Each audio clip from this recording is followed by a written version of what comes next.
Hey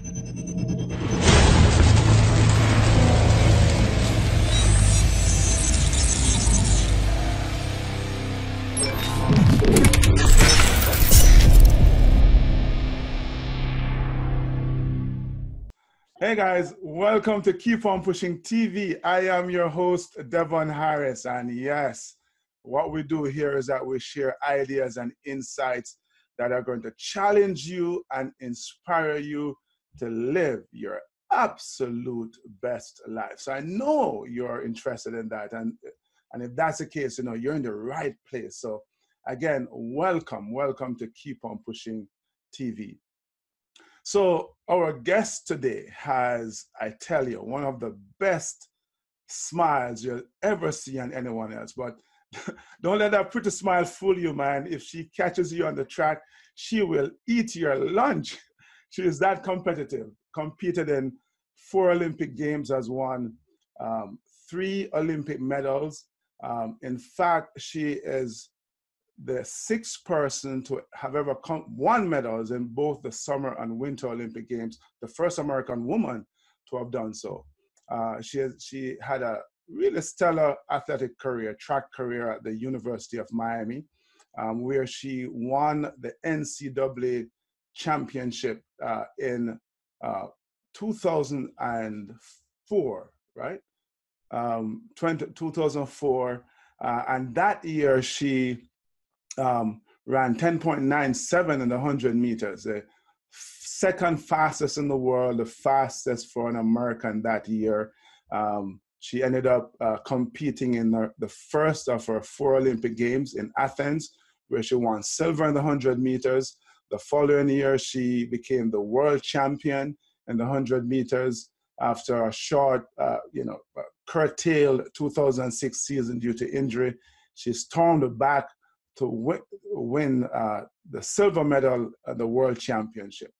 And again, back in 2012, as part of Team USA, she won gold. She struck gold in the 4x100 meter relays.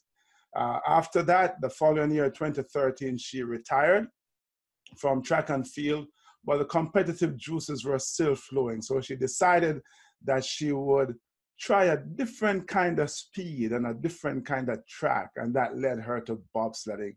A few weeks after she took up that sport, she finished 3rd at the U.S. National Push Championship, and the following year she made history, man, winning silver in the 2-person bobsled event at the Sochi Olympic Games. Now, since her time on the track, our guest has been an entrepreneur, a motivational speaker, and an author. So I'm really excited. I'm looking forward to unpack all of this and more with the amazing Lauryn Williams. Lauryn, thank you so much welcome to Keep On Pushing. Thank you so much for choosing to have me, Devin. It's so good to be on the show. Yeah, man, it's great to see you. The last time I saw you was, I think, 2006. We were halfway around the world, on the other side of the world, actually, in Sierra Leone, as Athletes Ambassador for Right to Play. And for those who don't know what Right to Play is, it's an athlete-driven humanitarian organization that uses sports and play to teach life skills, health skills, conflict resolution, and some of the more dire areas of the world, working with kids. And so we were there as Athlete Ambassador. You were there giving back. And it seems that is just such an important part of your mission, giving back. You're still doing that today. Giving back to your peers in a way that is positive and meaningful. Why is that so important to you, giving back? I mean, sport has given so much to me that there's nothing that's more natural than giving back to something that helped you grow and become who you are.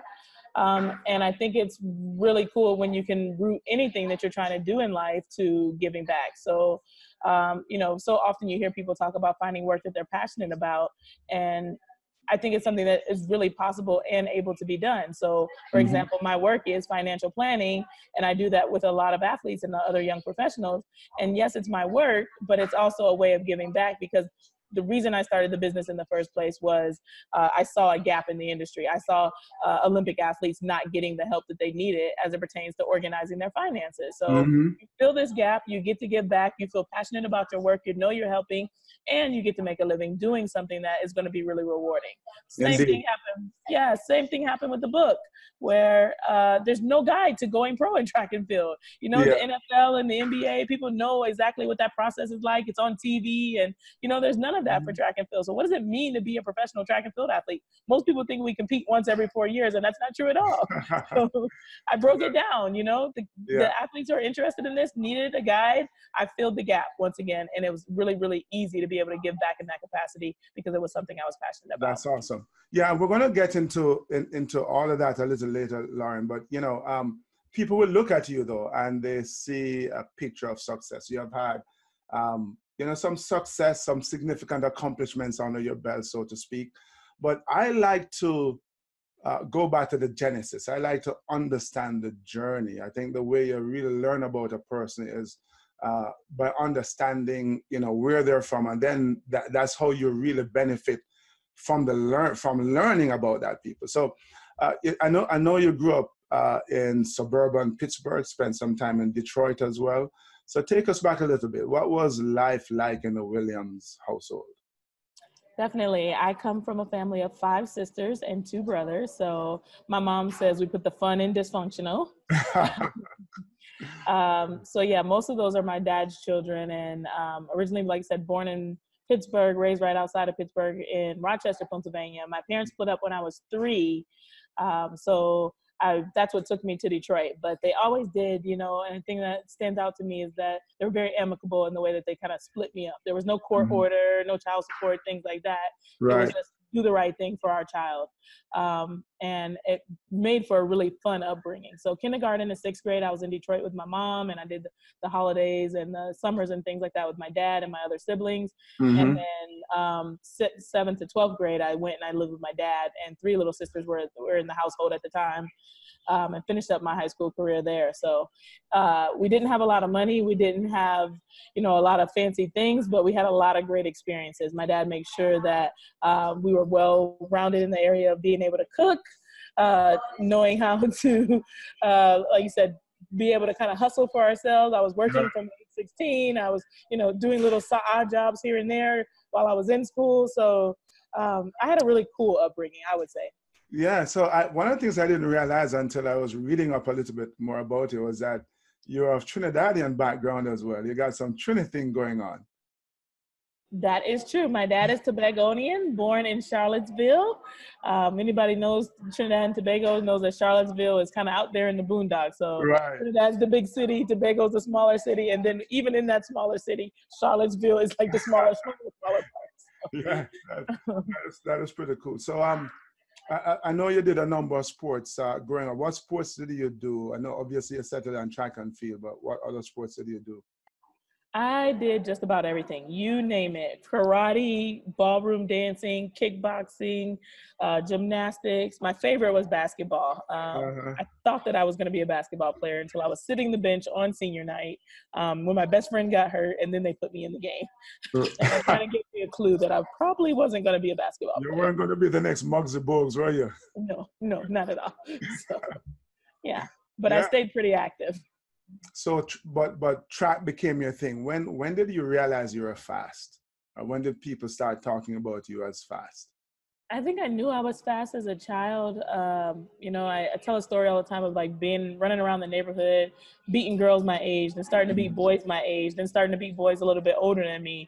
And one of my friends had an older brother and started taking me around the neighborhood and say like, I bet you can't beat this girl. And there, you know, guys like, yeah, of course we get like, what are you, this little girl? And, you know, of course I would go and I'd beat them, and they were, you know, they're racing, they're exchanging money. And I'm like, wait a minute, hold on. I got to get in on this. Like, why are they betting on me? And I'm not getting any dollars. Yeah. That's good. But I had an inkling to my talent at that point, but not until really like when I got to 2004 did I realize that I could like go somewhere and be one of the world's best in track and field. Right. Absolutely. So did I read correctly? Do you still own the records at your high school? Or yes. Yes. So you were really scorching back then, weren't you? Mm-hmm. Yeah. So high school, you got a scholarship to go to the University of Miami, the U. Was that something that came on your radar early, or it was just an opportunity that you took advantage of? Um, well, for me, I was really focused on getting academic scholarships. So I didn't realize that there was something called athletic scholarships for quite a while until these letters started to come in the mail. So education was very important to me and to my family. They knew that that was like the thing that was going to take you places and allow you to, get new opportunities.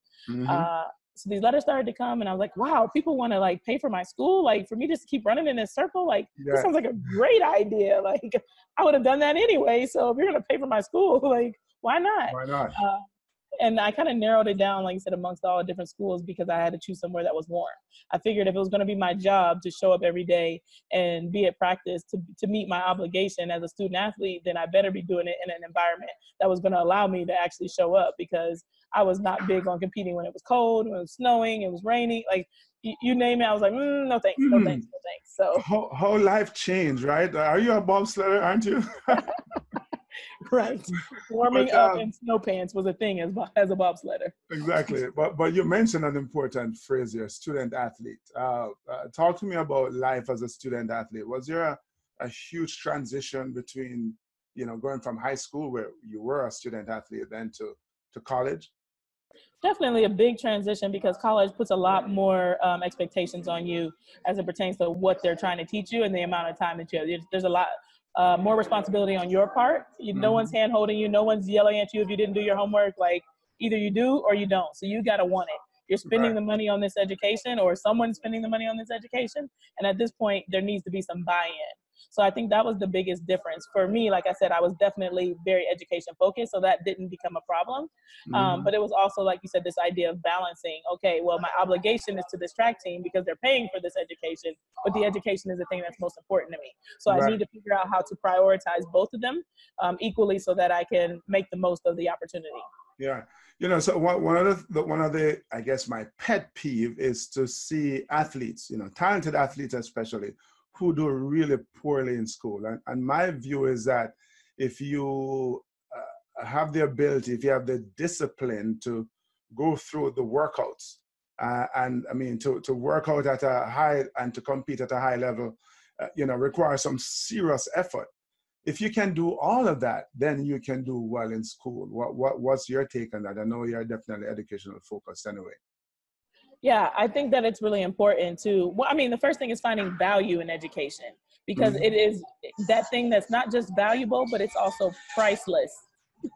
And when thinking about value and price, like there is this thing that is, no one can take away from you once you have. Yeah. And I think that's the thing that we really need to drive home with athletes is, yes, you may have this exceptional talent. Yes, this talent has the opportunity to take you places that, something else in the short term won't take you.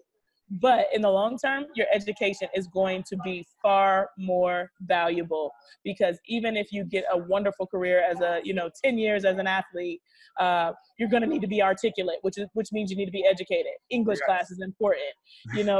If you're going to be making lots of money doing speaking engagements or traveling around with endorsement and sponsors, you need to understand math and finance. Otherwise, someone's going to steal your money.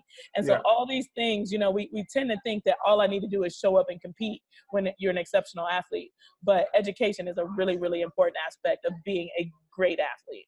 I so feel you on that, Lauryn. I tell people all the time, young kids in high school who dream of going pro or competing in the Olympics, that, hey, while you're developing these muscles in your body, the biceps, the triceps, etc., know that at some stage of the game, they're going to fail you because it does for all of us. But the ones in your head, your brain, you have to develop those muscles as well. So kudos on you. I realize that you graduated in 3.5 years from the U. Yes, I was definitely on the fast track to try to getting things done. Moving forward, I was even going to try to get a little bit of grad school before the opportunity to become a professional athlete came about. So I was going to definitely stay in school, use that last semester to get at least one semester of grad school taken care of. That way it would be less, student loans or, less that I had to figure out from a financial standpoint. But luckily I got a really cool opportunity to become a professional athlete, and life took a different direction. At what age did you turn pro? I was 20. I was a 20. junior in college. Yeah. Gotcha. So while you're at the U, you won your first world title. You won the junior world championship in Jamaica as well. You went to the Sprint factory and scorched it. I did. The pressure was on. As you know, the U.S. versus Jamaica rivalry is very, very serious. Yeah. And I showed up and I put my best foot forward and I came out victorious. It was really, really wonderful. I think that was the beginning of something great. Yeah, I'm guessing that we're probably still a little bit upset about that, but since you have the Trinidad blood, we're gonna let it slide. Uh-huh. So 2004, 2 years after your first world title, was a really special year for you, wasn't it? A defining year, as I said, the NCAA title. Yeah, the second fastest time in the world, fastest for an American. You were honored. You were a Big East performer of the year. You're athlete of the year. How did all of those accomplishments, successes, impact your confidence going into the U.S. Olympic trials and the Olympic Games in particular? And two, were there any specific strategies, anything you're doing special in 2004 that led to that, or did you? Yeah, I think the biggest thing that changed for me in 2004 was my mindset. It wasn't so much that I was preparing or something totally different happened. It was mindset. I was tired of getting to the race and not actually winning the race. Mm-hmm. In freshman year, I made it to nationals. My sophomore year, I made it to nationals. My junior year was like, okay, I'm going to win nationals. I'm not just going to make it to nationals. So changing my mindset was a really big deal, and telling myself that, whatever it takes for me to be able to be great at this, I want to put that best foot forward. I don't want to have any regrets when I finish this Mm-hmm. season. Yeah. And not only did I win, but I also, like I said, ran the second fastest time in the world and had to turn my focus to now, like, the Olympics, which was not the focus at all. It was just this, like, one goal of winning the national championship. Got you.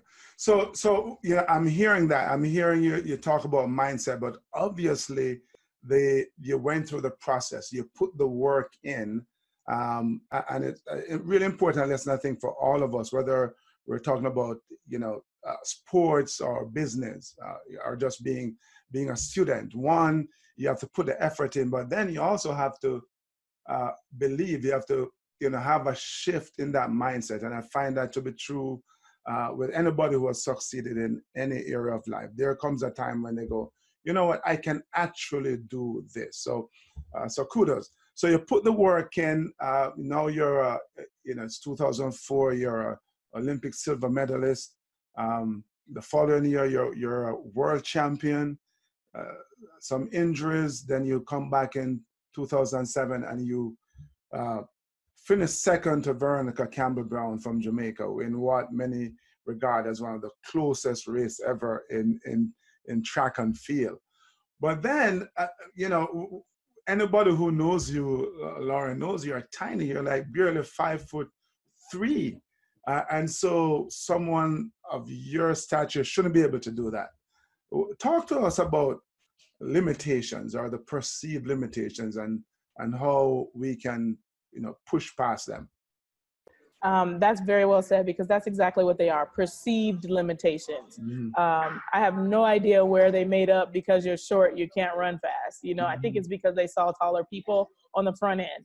The FloJos, the Marion Joneses of the world, the people that were taller, and it just automatically became a rule. If you're short, you can't be fast. But we proved them wrong. Veronica is not very tall. Shelly Ann Frazier is not very tall. Mm-hmm. We have a great girl in Des Bryant in the United States right now. There's no requirement on what it is that it takes for you to reach your full potential. Each and every one of us is made unique, and we need to maximize whatever it is that's unique about us to mm-hmm. reach our full potential. So to be trying to fit into any box that society gives us about what is perceived to be right or wrong is the biggest mistake that you can make in any aspect of life. There's no boxes, there's no limitations. And one of my mottos is hard work knows no limits. And the idea is that if you're working hard towards something, there's no limit to what you can achieve. Yeah. Just period, point blank. Yeah. Absolutely. Well said. So one of the challenges, I think, with being a a pro athlete, being an international athlete, competing at the Olympics and so on, is that you are on full display in front of the world. So your triumphs are seen and celebrated, but then there are these moments when you experience some significant setbacks, failures. I have watched you, a few times, in relays, on the relay team, just looking, dejected. The stick didn't get around the track. And I know, I'm feeling bad for you. It's a real, I have to tell you this, is really, bittersweet, because my team is winning, but I know you and I want to see you win too. And, so how do you deal with that, Lauryn? How do you deal with the setbacks? How do you, handle failures? It's tough. And I think that's one of the things that I really like to talk about, is this idea that, people just say, just bounce back and pretend it didn't happen and blah, and that's not true. Like, failure hurts. Some days you get kicked in the face and you're just like, golly, this was an awful day. And I think one of the biggest things is to acknowledge it, to sit and sit in it for a moment, but to set a time limitation. So for me personally, what I do is what I call the 24-hour pity party. And what that is, you have time to be mad, to be angry, to sit in the counter and pout, to cry, whatever it is that your thing is, that whatever it is that you're feeling, embrace those feelings, but you don't let that sit and you don't let it fester. Because something that goes wrong and you spend 2 or 3 weeks being sad about it, and now you've changed the whole trajectory of everything in your life, because your whole mindset has become obsessed with this thing. You're not moving forward past it. It's starting to affect other areas of your life, because negative energy, it just spreads like cancer. Right. So you got to really, like you said, acknowledge those feelings, and then you start to reflect on those feelings almost immediately and start to move forward. Okay, how did I screw this up? Why am I so mad at so-and-so? Why am I so sad that XYZ broke up with me, or whatever the case may be? Like, get into those feelings, dive into it, dive into the details, but then figure out how to move forward. So I'm all about focusing on the opportunities, not the obstacles. And the obstacle is whatever that thing is that's right in front of you. But the opportunity is the thing that's going to be in your future. And you start right now in the present thinking about, like, how am I going to change and create an opportunity around the situation? Yeah. Speaking about opportunities, part of the keep on pushing philosophy is that you take your existing skill set and knowledge and experience and apply them to this dynamic environment in which we live, in order to create or take advantage of new opportunities. So you go to London, you win a gold medal, 2013 you retire, and as I said, you turn to bobsledding. You decided that you're going to take all your talents from track and field and apply to bobsledding. What inspired that move for you? It was a chance meeting. So I've also believed that when opportunity knocks, like, hey, you better be ready to open the door. I was in the airport. I had read an article about Lolo Jones having tried bobsled, and she and I were headed to a race in Rome. I just asked her, like, how did you get into it? How did you even find bobsled? Like, it's kind of a random thing. And she's like, yeah, you're right. You have to, like, find out about it through someone else, basically. There's no, like, NCAA bobsled or, age group bobsled. So we're pretty unique that way. We are. It's pretty much everyone's second sport. Yeah. So she was like, Lauryn, you have what it takes. You could be going to the Olympics. And I'm like, I'm not talking about going to the Olympics. I was just, thinking about, like, what life after track was, because I knew this was my last year of competing in track and field. Maybe this is something that's fun, that could be recreational, or, Olympics was not top of mind for me. And it was the Olympic year. I didn't even realize that it was the Olympic year at first. So so I got on the internet, I signed up, and I actually showed up at what was the USA Championships. And that would have been my last opportunity to try to begin the process for competing for Team USA. And it went awesome. The next 6 months was pretty crazy, but also pretty awesome.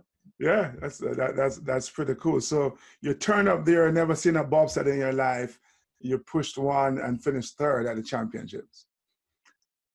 That's exactly what happened. I got one day on the ice before the actual trials, and I had there's a sled in the Canadian Ice House where you kind of just hit it on the side, like you're not, it's not on the ice, it's just made for you to practice hitting.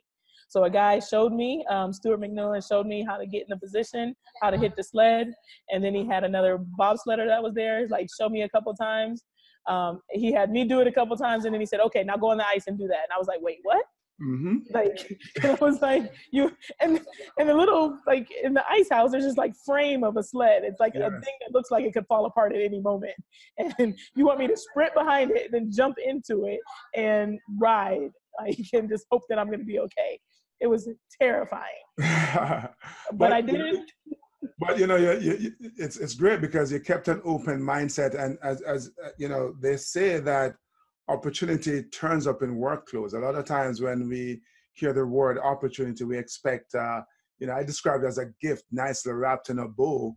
But what it is you stepping out of your comfort zone and being willing to try something that you have never done before. Might scare the living bejesus out of you, but here you are. So you kind of retired from track and field and ended up and found a new love in bobsledding. So talk us through a little bit the experience of being in Sochi and winning that silver medal. Yeah, I mean, for me, it was the best 6 months of my life to date so far. Because I did not know what was in store for me. Like you said, it was a lot about trusting, being open-minded, and really putting my best foot forward for the team, doing whatever was in the best interest of the team. And I think I came from a very unique perspective because I had no expectations. It wasn't a goal of mine to make the Olympic team in bobsled. I hadn't been training for it for 6 years or 8 years, or, some people even longer than that. And so with that preparation comes a certain amount of expectation. For me, because there was not that amount of preparation, there was no expectation. It was whatever I can do during the time period that I'm here to be helpful to you all, I'm happy and willing to do. And that made it a lot better working relationship amongst me and my teammates, despite the fact that we were teammates, but we were also competitors. Mm-hmm. Because with bobsled, there was 9 of us, that we were going to whittle down to 6. And 3 of those positions were already locked down because those were the drivers. Those were not optional. They're not optional. So you got 6 brakemen competing for 3 slots. And then you're jumping in and out of 3 different sleds. So you don't get to really get any real allegiance to one driver or the other because they're testing you out to see what's the best fit. Because It's not just about who's the 2 fastest people. It's also about a lot of chemistry and who's going to work together well. Mm-hmm. And so really embracing the idea that whatever's in the best interest of this team and whatever I need to do to be helping out, it's not always going to be my turn to race. It's not always going to be, me having to do this. I'm going to wear all the hats that they tell me to wear, and I'm going to do the best that I can. And I'm going to have to depend heavily on them because they have been training for 8 or however long, and I've only been doing this 6 months. I need to know the information that they have so that we can all be safe and that we can all reach the goal of getting Team USA on the podium. Indeed. So, yes, so it sounds to me as if you approach this, with what I call a higher purpose. This was something that was bigger than yourself. And yes, we are speaking with the amazing Lauryn Williams, 4-time Olympian, 3-time Olympic medalist, only the first American woman to win a medal in both the summer and the winter Olympics. And her motto is, hard work knows no limits. And if you've been following us over the last 30 minutes, you'll have heard how she really went from a young girl who was really a speedster growing up to becoming this world champion. So Lauryn, let's kind of jump ship a little bit and talk about your transition from being a professional athlete to becoming an entrepreneur and all the other things that you're doing. I mean, first of all, I know that education has always been important to you. Talk to me about personal development and the role that has played in your life on and off the track. Definitely. I've always tried to learn and grow in various aspects as much as I could. So when I became a professional athlete, I knew that I couldn't just set education aside. So I'd already earned my finance degree, but it was like, well, what happens if I fall down and break my leg?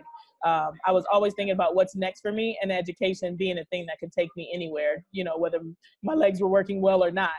So I started looking at different options to keep myself busy while I was competing because I wanted to be prepared for life after sport. And so the first thing I found was a real estate course.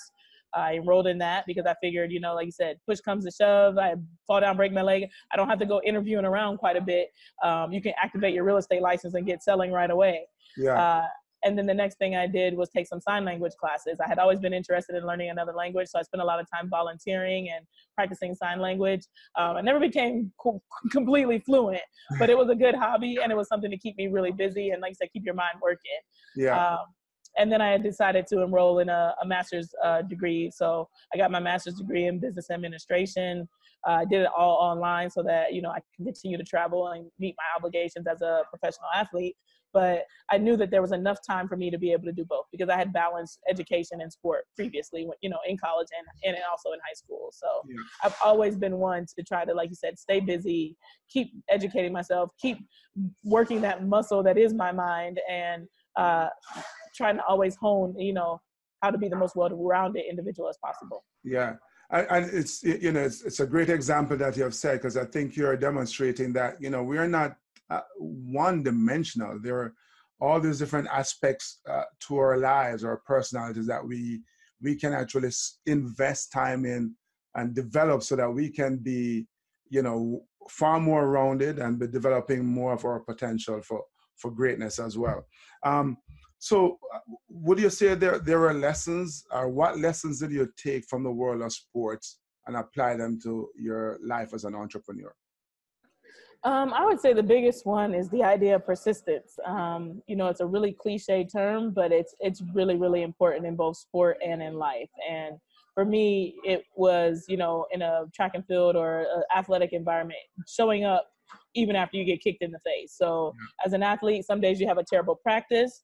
That doesn't mean you just quit. You show up to practice again the next day. Yeah. You know, sometimes you don't win the race. Like, that doesn't mean this, you know, you just, okay, I'm retired now because I didn't win. No, a series of races and a series of, you know, losses and, you know, seconds, thirds, whatever you want to call them, different positions is what you're going to build on in order to make it to the championship. And so it's this idea that even when things don't go quite as planned, you still wake up and you show up the next day. And it's so, so, so important in entrepreneurship, because you're going to be rejected by clients. You're going to go a month without hearing from any clients at all. And you're going to be like, gosh, like maybe I should not have started this business. You're going to have to deal with, oh, I didn't realize, you know, I wanted to help people with their finances, but I also have to do compliance. I have to do marketing. I have to do admin because I'm a one-woman show, you know, like, and it's just like, well, this stinks. You're going to deal with the realization of like, oh, I bit off like so much more than I realized, but you know, is this all worth it? Yes. And then that's where persistence kicks in. You get up the next day and you figure it out. So yes, you have to keep on pushing, as it were, like as I like to say. So obviously what I'm hearing you saying is that, you know, life as an athlete, life as an entrepreneur involves it's like a roller coaster ride, or almost a roller coaster moment, but it's a roller coaster ride, isn't it? Yes, as is bobsled. And I think that's one of the things that I told you it was the best 6 months of my life. I feel like it really summed up all the different life experiences that sports teaches you. And it literally and figuratively is a roller coaster. I kind of compare it to being like kicked off a cliff in a washing machine. Yes. And that is how it is initially when you get started. But the more you learn, the more comfortable you feel, and the more it becomes a fun roller coaster ride as you go. Still a roller coaster, but what was your first bobsled ride like? And where was that? First ride down was in Lake Placid. I had Bree Schaff, who is known to be like the best driver in the sport. So everybody's like, oh, you're riding with Bree, everything will be fine. Oh, don't worry, you got Bree, she's great. But you don't realize like what it is to ride in a bobsled until you've ridden in a bobsled. Great driver or not great driver. Initially, it feels like hell on wheels. And you're trusting someone else because you're in a black hole looking down. So you have no idea what's happening. And I'm like, did we wreck? Did we wreck? Did we wreck? I'm not sure if we wrecked, because the ride is just like this the whole time. Everyone's telling you that you can wreck, and like Placid's a really hard track. And there were 2 wrecks before I got to go on the first day. So now I'm really terrified that I'm gonna wreck. And then you find out like, okay, I survived it. It wasn't quite that bad. And the more you learn, they said ice conditions, things like that, take a role in how you feel and how everything plays out. And then you start to feel a lot more comfortable in the sled. Yeah, you know, I talk about teammates all the time, and you know, let's jump at that for a sec. Because in my mind, part of the ultimate test of trust In bobsledding, it's a climbing a sled behind a person who, like for me, the first time I went in a sled, guess what? My driver had never driven one before either. You know, but even as you're going in a sled behind, you know, what everybody, someone who everyone calls one of the best drivers ever, you're still trusting them with your life. Your actual life, because it is also a dangerous sport. And that's the thing that did, you know, like the more that I got educated, the more I started to read, and the more I heard about, like, you know, other people's crash experiences. And I'm just like, why would anyone do this? Yeah. Why is there a room full of people that are excited about going down a sled and possibly dying? Like, we're trying to get in a car accident, it sounds like this does not seem like what smart people do. And the thing that's really cool about bobsled too is that everybody is really smart. These are not dumb jobs. These are doctors that are getting in these sleds. Like these are engineers, rocket scientists. Yes, I know. Like, I know. The people who are attracted to this sport are brilliant. There's a missing screw somewhere, Lauryn. I'm convinced of it for sure. So amazing experience. You go to the Olympics, you come back, and so talk to me about Worth Winning. What is it? You know, how did it come about? What do you do? So I named the company Worth Winning because I think it's really important to focus on this idea that, you know, our net worth and our self-worth are not related as one thing. And then also that there is lots of things in life that are worth winning beyond what standing on the podium means. So frequently as athletes, we think of like, you know, we got to get to the championship. We got to get the gold medal. We got to, you know, and even in people's professional lives. So I work with also just regular young professionals. I work with athletes and then other people kind of in their 20s and 30s that are looking to organize their finances. But everybody sets it on like this one goal. And it's like, I really like to focus on this picture of like, what is really worth winning to you? Because it's not just one thing. You're not going to say, I only want to be a husband. I only want to be an Olympic gold medalist. Like, there's so many, like you said, no person is one dimensional. So there's so many things in life that are worth winning. And we need to be able to create a full picture with the scope of the things that are important to you as a unique individual, not just what the world is saying you need to be good at or you need to accomplish. So that's kind of like the reason behind the name. And what I do is I help people organize their finances to go after whatever those things are. So for me, you know, I have all the education on the numbers and the analytics and the things like that. But these numbers and all this number crunching doesn't matter unless we tie this to your values and the things that are important to you. Yeah. So I started a company that was specific to young professionals because one, there's no one that's actually trying to help young professionals. They're like, oh, you got to have $1 million before you can be a client. Oh, it's only about investing, you know. Oh, I'm gonna charge you this ugly commission and, you know, sell you a bunch of life insurance or something. And it's like, that's not what our problems are. That's not the things that we're dealing with as young athletes or young professionals. We've got student loans to be like figured out. We never made a budget before because no one's ever told us. We're looking at first-time home purchase. We're looking at how to save for a wedding and not go into a bunch of debt. As an athlete, you're trying to figure out like, how do I deal with this fluctuating income? One year I make 100,000 and next year I make 30,000. Right. You know, and then I have all these expenses as it relates to being an athlete. So, you know, I'm helping everybody sort through their unique situation as it pertains to their particular finances. And it's really rewarding work. Yeah. What inspired you to start a company? It was my own personal experience. So as, like I said, a 20-year-old, I started to make over $200,000 and it was a lot of money. I didn't have anyone in my family who had ever made or seen money like that, didn't have any experience in organizing their finances.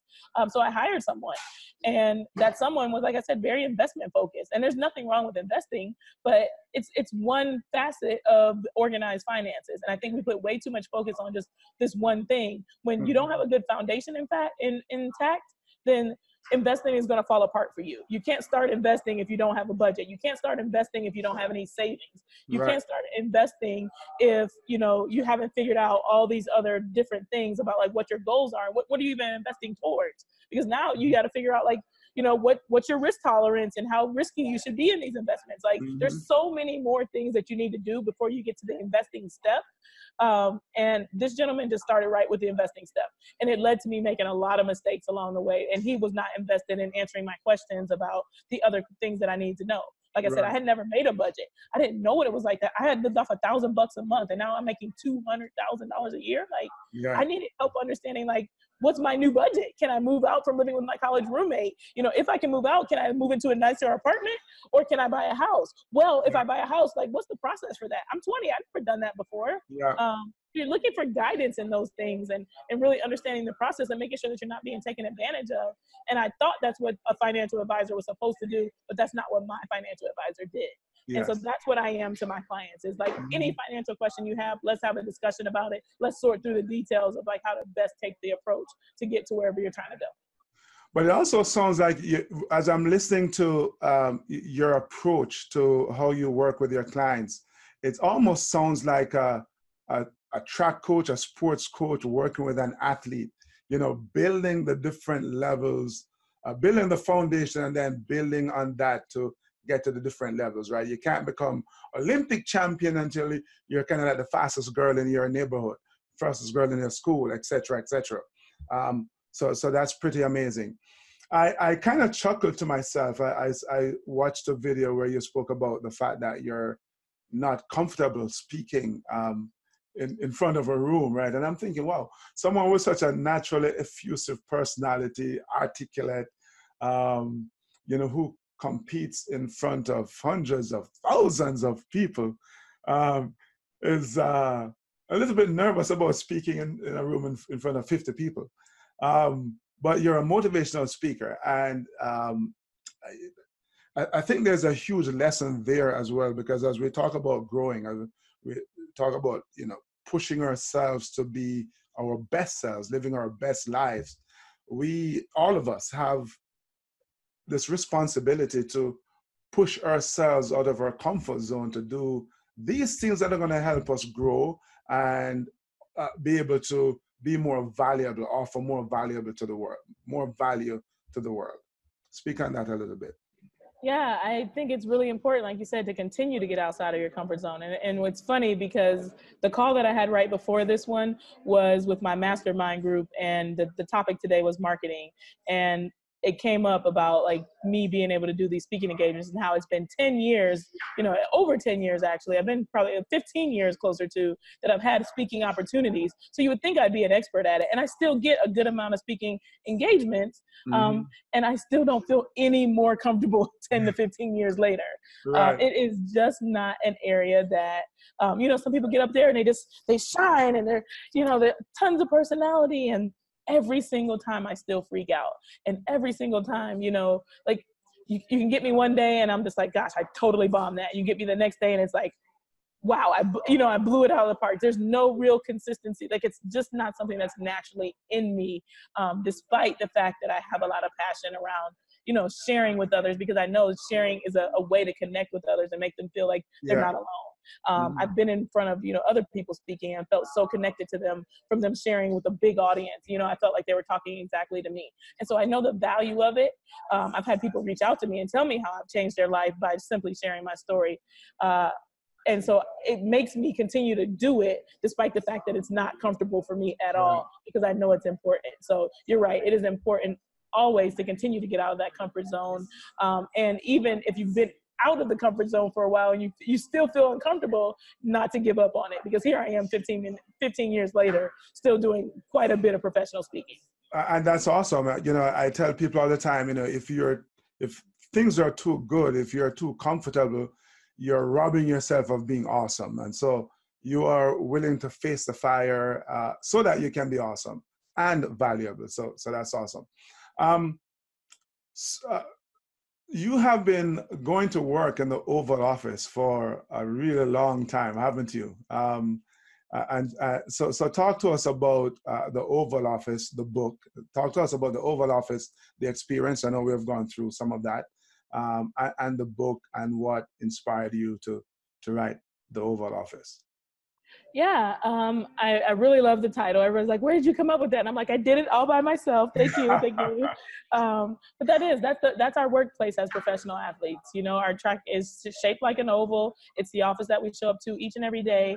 And I'm very, very passionate about athletes carrying themselves as professionals. And so that is your office. It is, you know, your work environment. And how can you be the best professional not just the best athlete, because I think we focus a lot on the athlete part of it, but not enough on the professionalism. So in my book, I talk about things like branding. And it's something that, you know, with social media nowadays, the younger professional athletes are very used to saying whatever they feel on social media, and they don't realize how damaging it can be to them being able to earn an income by shooting off at the mouth about what their sponsor didn't do, or, you know, talking about their sexual escapades the night before. And, you know, there's no one telling them. And a lot of people are shaking their head and judging, but you can't just look at them and say they're not doing a good job. You need to be offering a solution. And so this book for me was a solution to the problems that I'm seeing as it pertains to professionalism in sports across the board. But I knew that I was more well-versed to be able to speak specifically about track and field. So I talk about how to get an agent, what questions to ask, to realize that you're hiring someone, despite you being new to the sport and the agent maybe being twice your age, like, that's not your parent. That is someone that you are employing to do a job for you, and you need to handle them as if they're an employee. Coaching, same sort of thing. Traveling to Europe, how to be effective, how to look after yourself, how to, you know, handle jet lag. All these little things that go into being a professional athlete, I try to cover in that book so that athletes have a guide, because we don't have anything that tells us what we need to do as professional athletes to govern ourselves accordingly and make the most of our career. Yeah, a really important information, I think, because as athletes, I think all of us have this tendency to think that our job is just between the lines, so to speak. We need to, focus on our workout, on our nutrition, on our rest, etc., to be the best we can be. But it's all encompassing, and that's kind of one of the thread that I think has run through our conversation today, Lauryn. And it's not just the workout, but it's the workup as well in terms of your mind. Is it the mind piece and the muscle piece, and it's also as you transition, let's say, from high school to pro or college to pro, then figuring out how you're going to run this as a business, because it is a business. Exactly. You are, in fact, the business. The professional comes before the word athlete, and you need to govern yourself as a professional. It's kind of interesting as you say that, because I think, as athletes, we as we go through life on these different stages, we have these, it's always hyphenated, isn't it?